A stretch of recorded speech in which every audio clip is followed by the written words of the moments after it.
नमस्कार दोस्तों। स्वागत है आप सभी का हमारे चैनल भक्ति ज्ञान में। दोस्तों आज मैं आपको सावन मास की कृष्ण पक्ष की गणेश संकष्टी चतुर्थी की व्रत कथा सुना रहा हूँ। ऋषिगण पूछते हैं कि हे स्कंद कुमार, दरिद्रता, शोक, कुष्ठ आदि से विकलांग शत्रुओं से संतप्त, राज्य से निष्कासित राजा, सदैव दुखी रहने वाले, धनहीन, समस्त उपद्रवों से पीड़ित, विद्याहीन, संतानहीन, घर से निष्कासित लोगों, रोगियों एवं अपने कल्याण की कामना करने वाले लोगों को क्या उपाय करना चाहिए जिससे उनका कल्याण हो और उनके उपरोक्त कष्टों का निवारण हो? यदि आप कोई उपाय जानते हो तो उसे बतलाइए।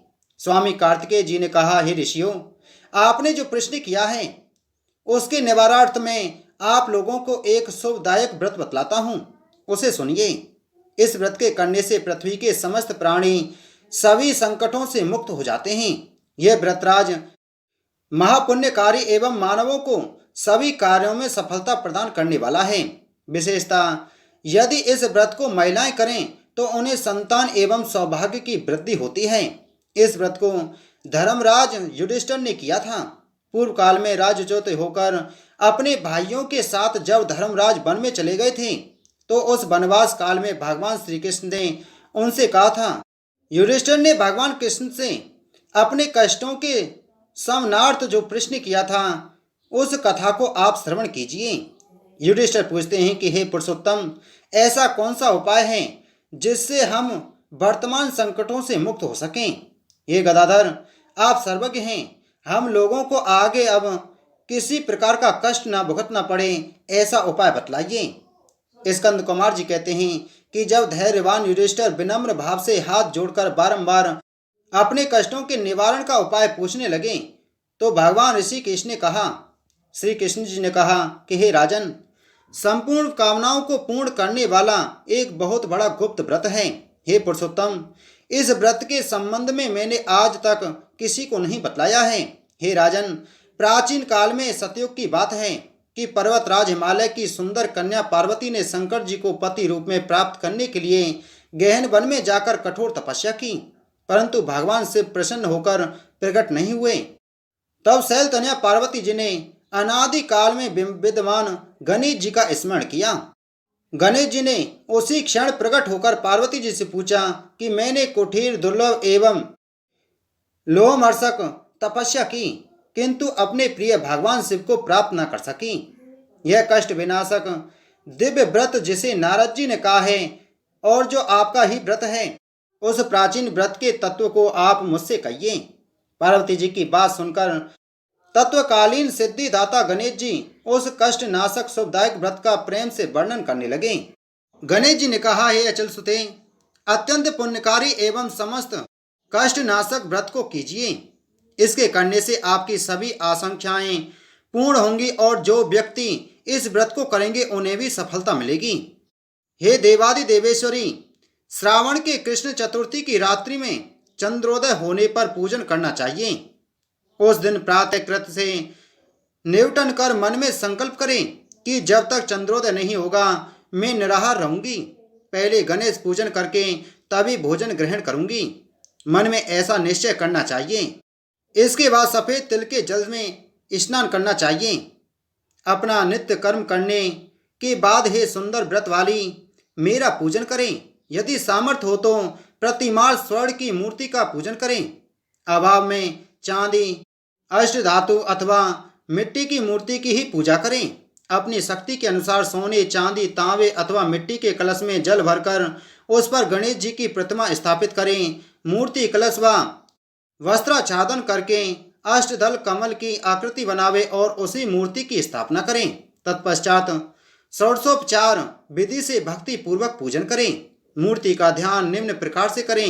हे लंबोदर, चार भुजा वाले, तीन नेत्र वाले, लाल रंग वाले, हेल नील वर्ण वाले, शोभा के भंडार, प्रसन्न मुख वाले गणेश जी, मैं आपका ध्यान करता हूँ।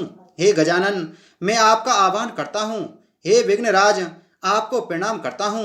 यह आसन है। हे लंबोदर, यह आपके लिए पाद है। हे शंकर सुवन, यह आपके लिए अर्ध है। हे उमापुत्र, यह आपके स्नानार्थ जल है। हे वक्रतुंड, यह आपके लिए आचमनीय जल है। हे शुभकर्ण, यह आपके लिए वस्त्र है। हे कुब्ज, यह आपके लिए यज्ञोपवीत है। हे गणेश्वर, यह आपके लिए रोली चंदन है। हे विघ्न विनाशक, यह आपके लिए फूल हैं। हे विकट, यह आपके लिए धूप बत्ती है। हे वामन, यह आपके लिए दीपक है। हे सर्वदेव, यह आपके लिए लड्डू का नैवेद्य है। हे सर्वांतनाशक देव, यह आपके लिए निमित्त फल हैं। हे विघ्नहर्ता, यह आपके लिए निमित्त मेरा प्रणाम है। प्रणाम करने के बाद क्षमा प्रार्थना करें। इस प्रकार षोडशोपचार रीति से पूजन करके नाना प्रकार के भक्ष्य पदार्थों को बनाकर भगवान को भोग लगावें। हे देवी, शुद्ध देसी घी में 15 लड्डू बनावें। सर्वप्रथम भगवान को लड्डू अर्पित करके उसमें से 5 ब्राह्मण को दे दें। अपनी सामर्थ्य के अनुसार दक्षिणा देकर चंद्रोदय होने पर भक्ति भाव से अर्घ्य देवें। तदंतर 5 लड्डू का स्वयं भोजन करें। फिर हे देवी, तुम सब तिथियों में सर्वोत्तम हो, गणेश जी की परम प्रियतमा हो। हे चतुर्थी, हमारे द्वारा प्रद्य अर्थ को ग्रहण करो, तुम्हें प्रणाम है। निम्न प्रकार से चंद्रमा को अर्घ्य प्रदान करें। क्षीर सागर से उत्पन्न हे लक्ष्मी के भाई, हे निशाकर, रोहिणी सहित हे शशि, मेरे दिए हुए अर्घ्य को ग्रहण कीजिए। गणेश जी को इस प्रकार प्रणाम करें। हे लंबोदर, आप संपूर्ण इच्छाओं को पूर्ण करने वाले हैं, आपको प्रणाम है। हे समस्त विघ्नों के नाशक, आप मेरी अभिलाषाओं को पूर्ण करें। तत्पश्चात ब्राह्मण की प्रार्थना करें। हे ध्वजराज, आपको नमस्कार है, आप साक्षात देव स्वरूप हैं। गणेश जी की प्रसन्नता के लिए हम आपको लड्डू समर्पित कर रहे हैं। आप हम दोनों का उद्धार करने के लिए दक्षिणा सहित इन 5 लड्डुओं को स्वीकार करें। हम आपको नमस्कार करते हैं। इसके बाद ब्राह्मण भोजन कराकर गणेश जी से प्रार्थना करें। यदि इन सब कार्यों के करने की शक्ति ना हो तो अपने भाई बंधुओं के साथ दही एवं पूजन में निवेदित पदार्थ का भोजन करें। प्रार्थना करके प्रतिमा का विसर्जन करें और अपने गुरु को अन्न वस्त्र आदि एवं दक्षिणा के साथ मूर्ति देवें। इस प्रकार से विसर्जन करें। हे देवों में श्रेष्ठ गणेश जी, आप अपने स्थान को प्रस्थान कीजिए एवं इस व्रत पूजा के फल को दीजिए। हे सुमुखी, इस प्रकार जीवन भर गणेश चतुर्थी का व्रत करना चाहिए। यदि जन्म भर ना कर सकें तो 21 वर्ष तक करें। यदि इतना करना भी संभव ना हो तो 1 वर्ष तक 12 महीने के व्रत को करें। यदि इतना भी ना कर सकें तो वर्ष के 1 मास को अवश्य ही व्रत करें और श्रावण चतुर्थी को व्रत का उद्यापन करें। उद्यापन विधि इस प्रकार है। सर्वप्रथम सर्वशास्त्र वेता गणपति पूजक आचार्य का वर्ण करें। उनकी आज्ञा के अनुसार शास्त्रोक्त रीति से पूजन करें। अपनी शक्ति के अनुसार 1008, 108, 28 तथा 8 लड्डू से गणपति हवन करें। केले के खंभे एवं तोरण आदि से ऊंचा मंडप बनावें। नृत्य गीत वादादि से उत्सव करावें। भक्ति युक्त हो गुरु की पूजा करें। अपनी शक्ति के अनुसार सप्तनीक आचार्य को स्वर्ण, गौ, वस्त्र, आभूषण, छत्र, जूता, कमंडलू, भूमि आदि दान करें। हे देवी, गणेश जी की प्रसन्नता के निमित्त आचार्य का पूजन करके उन्हें संतुष्ट करें। इस प्रकार व्रत करने से मैं प्रसन्न होता हूँ, इसमें तनिक भी संदेह नहीं है। जो लोग मेरी पूजा भक्ति भाव से करते हैं उनकी अभिलाषा मैं पूर्ण कर देता हूँ। श्री कृष्ण जी कहते हैं कि हे युधिष्ठिर, प्राचीन काल में स्वयं गणेश जी ने पार्वती जी से कहा था और पार्वती जी ने उसी भांति आराधना की थी जिससे उन्हें सफलता प्राप्त हुई। इसी व्रत के करने से पतिव्रता पार्वती का विवाह शिव जी से हुआ, जिनके साथ आज तक पार्वती जी गणेश जी की कृपा से विहार किया करती हैं। अतः महाराज युधिष्ठिर, आप भी इस संकट नाशक व्रत को करें। यह संकटा नाम की चतुर्थी बड़ी शुभकारी है।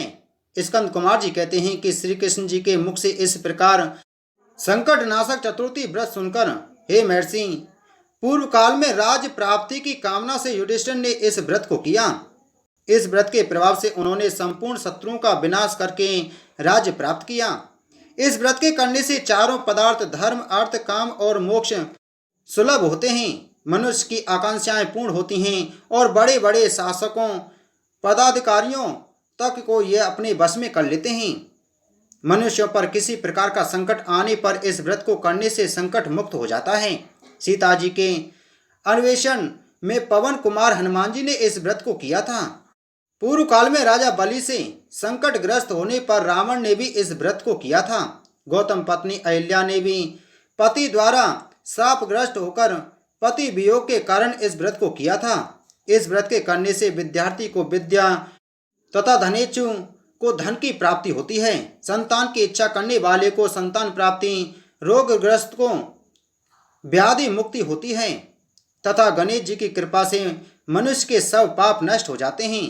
बोलो गणेश भगवान की जय।